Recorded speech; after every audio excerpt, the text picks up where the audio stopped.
नमस्कार, मेरा नाम है गौरव पाल। आपका स्वागत है हमारे इस नए वीडियो में।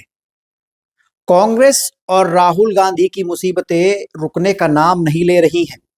एक और तो लगातार चुनाव में करारी हार हो रही है, तो वहीं दूसरी ओर अब कांग्रेस के साथियों ने भी कांग्रेस का साथ छोड़ना शुरू कर दिया है। पहले ममता बनर्जी और अब उत्तर प्रदेश में अखिलेश यादव कांग्रेस को आंखें दिखा रहे हैं और कांग्रेस और सपा के बीच की जो दरार है वो खाई का रूप ले रही है। जी हां, हाल ही में कुछ ऐसा हुआ जिसको लेकर अब ये साफ होने लगा है कि 2027 से पहले उत्तर प्रदेश में नए गठबंधन और नए समीकरण बन सकते हैं। 2024 में समाजवादी पार्टी और कांग्रेस ने उत्तर प्रदेश में एक साथ मिलकर चुनाव लड़ा, लेकिन 2027 में ऐसा होता नहीं नजर आ रहा है।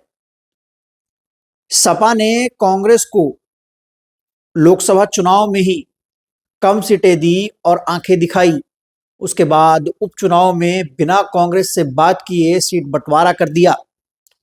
तो अब ऐसे में सपा के नेताओं ने कांग्रेस पर हमला करना शुरू कर दिया है। सपा के नेता आईपी सिंह तो राहुल गांधी को बच्चा बता रहे हैं, लिख रहे हैं कि राहुल गांधी की उम्र 55 की है लेकिन दिल बचपन का है। जी हाँ, ये पूरा मामला है मुस्लिम वोटर का।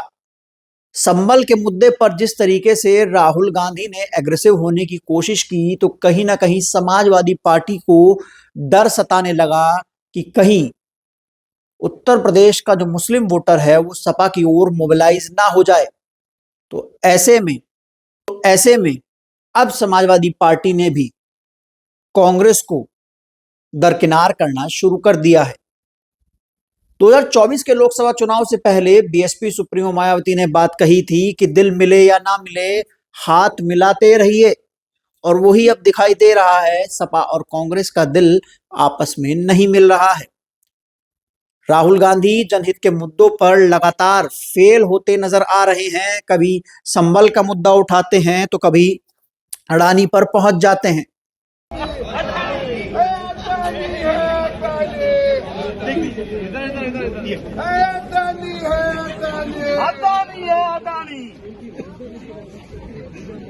विपक्ष के नेता के तौर पर जो जनहित के मुद्दे हैं वो कहीं ना कहीं राहुल गांधी के भाषणों में नजर नहीं आते, या फिर ये कह लीजिए कि राहुल गांधी के भाषणों से गायब नजर आते हैं।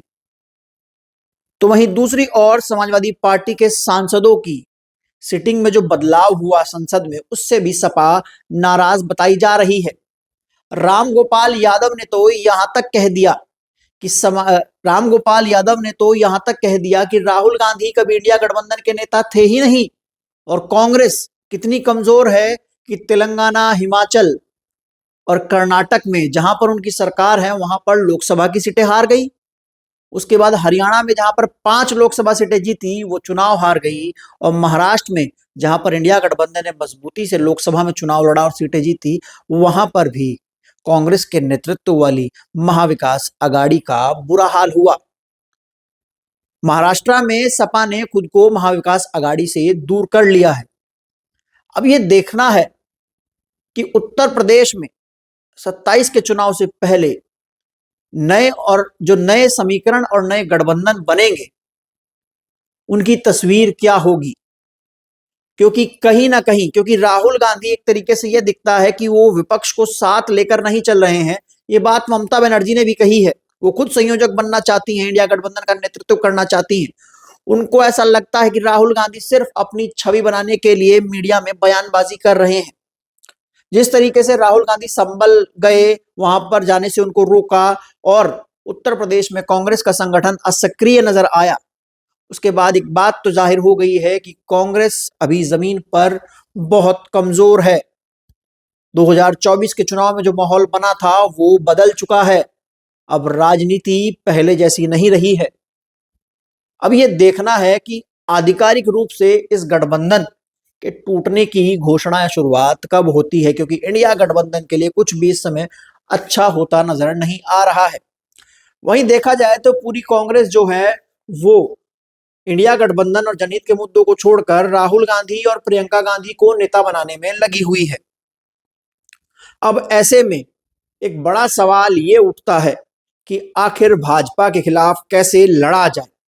अभी हाल ही में बीएसपी सुप्रीमो मायावती ने अपनी एक प्रेस ब्रीफ में जिक्र किया कि भाजपा आरएसएस की मदद से या आरएसएस भाजपा की मदद से देश के संविधान में बदलाव करना चाहती है।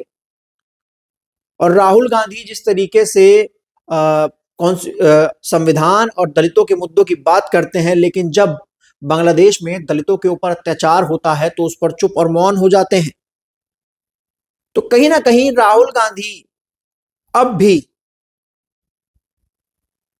राष्ट्रीय स्तर पर अपने आप को साबित नहीं कर पा रहे हैं, भले ही वो लीडर ऑफ अपोजिशन हो, विपक्ष के नेता हो। ऐसा अनुमान, ऐसा मानना है तमाम इंडिया गठबंधन के दलों का, जो लगातार कांग्रेस के नेतृत्व में चुनाव लड़ रहे थे, अब वो कांग्रेस को आंखें दिखा रहे हैं। आपको हमारा ये वीडियो कैसा लगा हमें लिखकर जरूर बताइएगा। वीडियो को लाइक कीजिएगा, चैनल को सब्सक्राइब कीजिएगा और ऐसे ही बने रहिएगा हमारे साथ। तब तक के लिए चलते हैं, फिर मिलेंगे दूसरे वीडियो में। धन्यवाद, नमस्कार।